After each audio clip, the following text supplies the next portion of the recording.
मंठा तालुक्यातील जिल्हा परिषद उच्च प्राथमिक शाळा आरडा तोलाजी येथे विद्यार्थी संसदेची निवडणूक अत्यंत पारदर्शक, शिस्तबद्ध आणि लोकशाही मूल्याची जपणूक करणाऱ्या वातावरणात उत्साहात पार पडली। विद्यार्थ्यांना मतदान प्रक्रिया, लोकशाही व्यवस्था आणि मतदानाचे महत्त्व प्रत्यक्ष अनुभवातून समजावे या उद्देशाने हा अभिनव उपक्रम राबविण्यात आला। निवडणुकीसाठी उमेदवाराची घोषणा, प्रचार, निवडणूक चिन्हांचे वाटप, आचारसंहितेची अंमलबजावणी, मतदान केंद्राची उभारणी, मतपत्रिका, मतदारांची बैठक व्यवस्था, सुरक्षा व्यवस्था, ओळखपत्रे, मतमोजणी आदी सर्व प्रक्रिया प्रत्यक्ष निवडणुकीच्या धर्तीवर काटेकोरपणे राबविण्यात आल्या। आचारसंहिता पथकाची नियुक्ती करून उमेदवारांना आवश्यक सूचना देण्यात आल्या।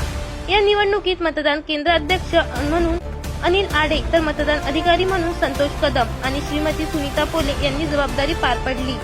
शाळेतील सर्व विद्यार्थ्यांनी मतपत्रिकेद्वारे मतदान करून मुख्यमंत्री, उपमुख्यमंत्री आणि विद्यार्थी मंत्रिमंडळाची निवड केली। मतदानातून कल्याणी नानवटे हिची शालेय मुख्यमंत्रीपदी बहुमताने निवड झाली। तेजस्विनी नानवटे आणि महेश राठोड यांची उपमुख्यमंत्रीपदी निवड झाली। त्यानंतर मुख्यमंत्री व उपमुख्यमंत्र्यांनी स्वच्छता, परिपाठ, शालेय सजावट, पाणीपुरवठा, शालेय पोषण आहार, ग्रंथालय, वित्तीय शालेय बचत बँक, पर्यावरण, सांस्कृतिक, क्रीडा, शिक्षण, गृहमंत्री तसेच सर्व सजावट आदी विविध खात्यांचे वाटप विद्यार्थी मंत्रिमंडळातील सदस्यांना केले। या निवडणुकीसाठी बालरक्षक जगदीश पुढे यांनी निवडणूक निरीक्षक म्हणून काम पाहिले, तर संपूर्ण उपक्रमाची संकल्पना व तांत्रिक नियोजन गणेश खराबे यांनी केले।